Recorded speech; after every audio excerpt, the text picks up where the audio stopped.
अस्सलाम वालेकुम my YouTube family and all my new students and my older students.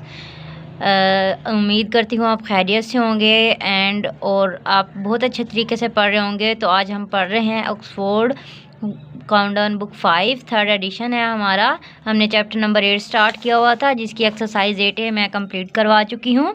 Now we have to do exercise 8B। First of all exercise 8B करने से पहले हमें इसकी जो पीछे दिया गया है मटेरियल तो वो हमने वो रीड आउट करना है कि वो क्या होता है। इसमें हमने क्या पढ़ना है, एरिया के बारे में। एक्सरसाइज 8A में हमने पढ़ा था पैरामीटर के बारे में। तो जल्दी से मैं रिकैप कर देती हूँ पैरामीटर एंड एरिया में क्या फ़र्क है। चलिए देखते हैं पैरामीटर एंड एरिया में क्या फ़र्क है। यहाँ पर मैं आपको फिगर से बताती हूँ कि हमने कैसे करना है। ठीक है, पैरामीटर और एरिया में फ़र्क मैं बताती हूँ। यहाँ पर मैं लिखती हूँ parameter and this is our area. ठीक है, पैरामीटर और एरिया हम किसी भी क्लोज्ड फिगर के बारे में बताते हैं। पैरामीटर हमने दो चीज़ों का देखा था। सबसे पहले तो हमने देखा था स्क्वायर का, दिस इज स्क्वायर, और फिर हमने देखा था रेक्टेंगल का। ठीक है, ये ऊपर मैंने स्क्वायर बनाया, नीचे रेक्टेंगल बनाया। ये हो गया हमारा जो पैरामीटर स्क्वायर का। अब ये मैं एरिया के नीचे भी एक स्क्वायर बनाती हूँ और एरिया के नीचे भी एक ट्रायंगल बताती हूँ। ये मैंने बना दिया। ठीक है, अब हमने क्या देखना है, पैरामीटर जो है वो क्या होता है, sum of all boundaries. Sum of all boundary, boundary का क्या मतलब है, ये जो आपकी जो शेप है इसके इर्द गिर्द का एरिया आपने प्लस करना है। फ़र्ज़ करो ये 2 सेंटीमीटर है, ये भी 2 सेंटीमीटर है, ये भी 2 सेंटीमीटर है और ये भी 2 सेंटीमीटर है। तो इसका जो टोटल आपका पैरामीटर बनेगा 2 2 4 6 8 सेंटीमीटर आपका पैरामीटर बन गया। और जो ये आपका ये वाला एरिया है, ये इसमें हमारे पास क्या करेंगे, इसमें हमने आउटर साइड नहीं देखना, हमने इसका इनर साइड देखनी है कि ये अंदर से कितना है। ठीक है, अंदर से कितना है, अगर इसकी एक साइड यहाँ पर हमारी 3 सेंटीमीटर है ना, तो ये अंदर से, तो इसमें हमने प्लस नहीं करना, इसमें हमने क्या करना है, मल्टीप्लाई। ठीक है, इसमें हमने क्या करना है, मल्टीप्लाई। तो मल्टीप्लाई करने के लिए हम क्या करते हैं, एरिया ऑफ स्क्वायर निकालने के लिए इसी को हम दोबारा मल्टीप्लाई करते हैं। मीन्स 3 को 3 से मल्टीप्लाई करेंगे तो इसका स्क्वायर जो है वो 9 हो जाएगा। इसका जो हमारे पास फार्मूला होता है वो क्या होता है, parameter of square. Parameter of square होता है 4L and area of square, area of square क्या होता है, L स्क्वायर। ठीक है, यहाँ तक समझ आ रही है सबको। एरिया ऑफ स्क्वायर क्या होता है, L स्क्वायर। ये इन दोनों में आपने फ़र्क याद रखना है। Area of square L square होता है और पैरामीटर ऑफ स्क्वायर 4L होता है। देन बारी आ जाती है रेक्टेंगल की। आपने क्या करना है, अगर ये आपका 3 सेंटीमीटर है, ऊपर वाली बाउंड्री ये भी 3 है, ये 2 होगी और ये भी 2 होगी, तो इन सब को आपने प्लस करना है। 3 3 6 और ये 2 2 4, तो 10 सेंटीमीटर आ गया आपका। तो ये पैरामीटर ऑफ रेक्टेंगल का फार्मूला है 2 × L + B। ठीक है, पैरामीटर एरिया ऑफ रेक्टेंगल का फार्मूला है हमारे पास L × B। मीन्स ये जो आपकी लेंथ है और ब्रेड्थ है, इन दोनों को आपने मल्टीप्लाई करना है।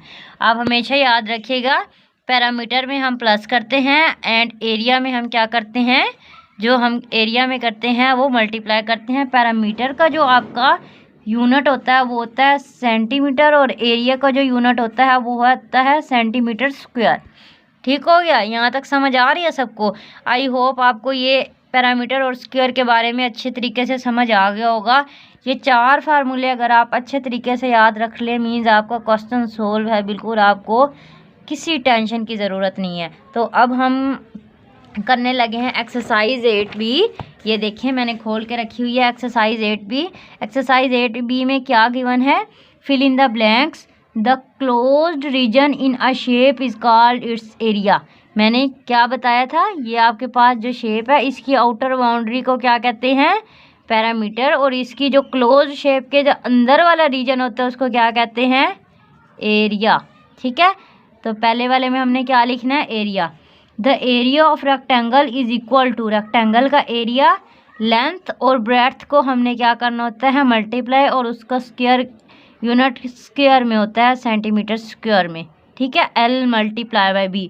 If L is the one side of a square then its area is, हमने L को कितने टाइम्स मल्टीप्लाई करना है, 2 टाइम्स, मीन्स L स्क्वायर भी कर सकते हैं and L multiply by L भी कर सकते हैं। In a rectangle L is equal to 9 centimetre, B is equal to 4 centimetre. किसी भी रेक्टेंगल में, ये मैं एक रेक्टेंगल बनाती हूँ, लेंथ इसकी क्या है 9 सेंटीमीटर और ब्रेड्थ इसकी क्या है 4 सेंटीमीटर। अभी हमने फार्मूला पढ़ा, जो एरिया ऑफ रेक्टेंगल है वो होता है L multiply by B, means 9 centimetre multiply by 4 centimetre, 9 4 36 और सेंटीमीटर को आपस में मल्टीप्लाई करेंगे तो सेंटीमीटर स्क्वायर बन जाएगा, तो 36 सेंटीमीटर स्क्वायर इसका आंसर आ गया। The area of square with side 1, किसी भी एरिया अगर आपने किसी भी स्क्वायर का लेना है, ये 1 है, ठीक है, तो इसको आप L स्क्वायर मल्टीप्लाई करते हैं, 1 को 1 से मल्टीप्लाई करेंगे तो 1 सेंटीमीटर इसका आंसर आ जाएगा। I hope you will understand till there.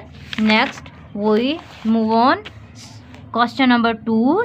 Question number 2 में लिखा हुआ है state whether the following are true और फॉल्स। ठीक है, a square with side 4 centimeter and a rectangle with sides 8 centimeter and 2 centimeter have the same area। वो क्या कह रहे हैं, अब आपने इसको और से अंडरस्टैंड करना है। a square with side 4 centimeter, एक स्क्वायर है, उसकी जो साइड है, ये स्क्वायर मैंने बनाया, उसकी जो साइड है 4 सेंटीमीटर है, और एक रेक्टेंगल है जिसकी साइड क्या है 8 सेंटीमीटर है और उसकी और 2 सेंटीमीटर है। इन दोनों का एरिया क्या सेम होगा। अगर आपने क्या करना है, इसका स्क्वायर का एरिया ऑफ स्क्वायर निकाले तो L 4 को 4 से मल्टीप्लाई करेंगे तो 16 सेंटीमीटर स्क्वायर बनेगा। इसमें क्या करेंगे, इसको इससे मल्टीप्लाई करते हैं तो भी 16 सेंटीमीटर स्क्वायर बनता है। तो इन दोनों का सेम आया, उन्होंने लिखा हुआ है हैव द सेम एरिया, देखिए हमारा सेम आया, तो दिस इज ट्रू।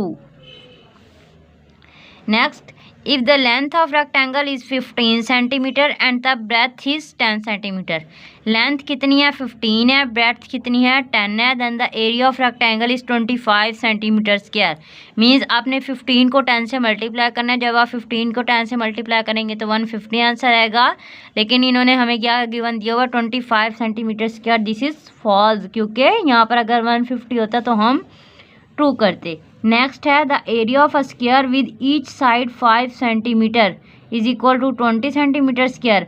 क्या क्या है, एक एरिया, एक स्क्वायर है हमारे पास, ये देखें मैं अभी यहाँ पर बनाकर दिखाती हूँ। हमारे पास स्क्वायर है, इसकी जो सारी साइड्स हैं वो कितने सेंटीमीटर की हैं, 5 सेंटीमीटर की, और इसका जो, तो स्टूडेंट्स हमने ये स्टार्ट किया हुआ था, the area of a square with each side 5 centimetre is equal to 20 centimetre square. ये मैंने एक यहाँ पे स्क्वायर बनाया है 5 सेंटीमीटर, 5 को हम 5 से ही मल्टीप्लाई करेंगे, क्योंकि जब भी हम area of square find out करते हैं तो लेंथ को लेंथ से मल्टीप्लाई करते हैं, तो ये कितने सेंटीमीटर स्क्वायर आएगा 25, लेकिन यहाँ पर कितना लिखा हुआ 20, तो ये क्या हो गया फॉल्स। नेक्स्ट है the area of composite shape can be found by dividing the shape in rectangle and shape. तो सबसे पहले मैं आपको ये बता दूं कि कंपोजिट शेप कौन सी होती है, तो मैं वो दिखाती हूँ आपको। This is our composite shape, mean जो ना कि स्क्वायर होती है ना ही रेक्टेंगल होती है। अगर मैं आपको ये कहूँ, मैं इस जो हमारे पास शेप है इसका मैंने एरिया फाइंड आउट करना है, तो इसके लिए मैं क्या करूँगी, इस शेप को 2 हिस्सों में डिवाइड करूँगी, 1 और 2। पहले मैं ऊपर वाली शेप का एरिया निकालूंगी, फिर नीचे वाली का, फिर जो इनका जो आंसर आएगा उनको मैं प्लस करूँगी। मीन्स कंपोजिट शेप को अगर हमने उसका एरिया निकालना है तो पहले उनको क्या करना है, डिवाइड। तो यहाँ पर इन्होंने जो स्टेटमेंट दी हुई है, the area of a composite shape can be found by dividing the shape in rectangles and square, तो बिल्कुल सही बात है, तो ये क्या होगा, true. If L is equal to 18 centimeter and B is equal to 1 centimeter, then the area is 18 centimeter square। L length को ब्रेड से मल्टीप्लाई करेंगे, सेंटीमीटर को सेंटीमीटर से करेंगे तो सेंटीमीटर स्क्वायर आएगा, 18 को 1 से करेंगे तो 18 आएगा, देन 18 सेंटीमीटर स्क्वायर, तो ये क्या हो गया है, ट्रू। क्वेश्चन नंबर 3 में लिखा हुआ है select the correct answer from the given option. The area of shaded part in the given figure is, ये जो हमारे पास स्क्वायर दिए हुए हैं, ये सारा जो स्क्वायर है ये 1 सेंटीमीटर का है, ये भी है 1 का, तो ये आधा और ये आधा 1 1.5.5 3 हो गए और ये 3 का आधा मीन्स 3 पूरे हैं और 1 आधा है। तो ये जो 3 × 1/2 है मतलब 3 पूरे हैं और 1 आधा है, तो ये आपका सेंटीमीटर स्क्वायर, ये टिक हम इस पे लगा देंगे। नेक्स्ट है the area of a given rectangle. ये रेक्टेंगल है, इसकी लेंथ जो है 8 सेंटीमीटर है, ब्रेड्थ इसकी 2.5 सेंटीमीटर है। तो हम इसको इससे मल्टीप्लाई करके देख लेते हैं क्या आंसर आएगा। 8 5 40, 0 4 कैरी, 8 2 16, 16 में 4 ऐड करेंगे तो क्या आएगा 20। ठीक है, तो ये पॉइंट के बाद एक डिजिट है तो यहाँ पे भी हम पॉइंट लगाएंगे, मीन्स आपका आंसर जो है ये है 20। तो क्या आएगा 20 सेंटीमीटर स्क्वायर। नेक्स्ट देखें, ये अब आपको ये समझने वाली बात है the area of given shape.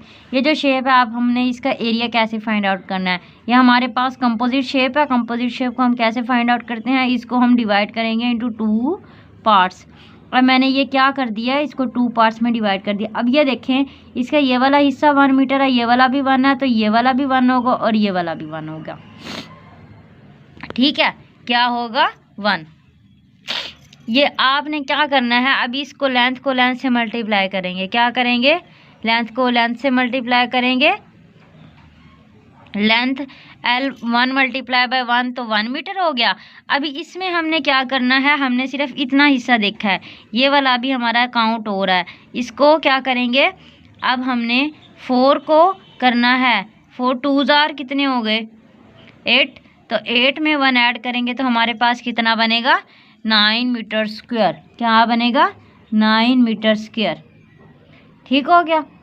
अब क्वेश्चन नंबर पार्ट डी में क्या गिवन है, if the parameter of square is 16 centimetre then its area. अच्छा, अभी एक पैरामीटर गिवन है, उसका जो एरिया वो बता रहे हैं वो 16 है, मीन्स उसका हर जो पार्ट है वो कितना होगा 4 होगा। देन इट्स एरिया जो है उसका एरिया भी क्या होगा, जब 4 को 4 से मल्टीप्लाई करेंगे तो 16 ही होगा, तो क्या आ जाएगा 16 सेंटीमीटर स्क्वायर। ठीक है, the side of square is 11 centimetre, it's area 11 को 11 से मल्टीप्लाई करेंगे तो क्या आएगा 121 सेंटीमीटर स्क्वायर। ये आपने हमेशा याद रखना है, सेंटीमीटर और सेंटीमीटर स्क्वायर में फ़र्क। जब मल्टीप्लाई करेंगे तो सेंटीमीटर स्क्वायर आएगा और जब प्लस करेंगे तो सिर्फ सेंटीमीटर आएगा। आई होप यहाँ तक आपको समझ आ गया होगा। ये थोड़ा सा सही नज़र नहीं आ रहा रोशनी की वजह से, तो आज तो मैंने आपको यहीं तक करवाना था। आई होप आपको अच्छे से समझ आ गया होगा। जो बच्चे जिनको समझ नहीं आता वो पीछे से दोबारा रिटर्न करके वीडियो देख सकते हैं। टेक केयर, अल्लाह हाफिज़।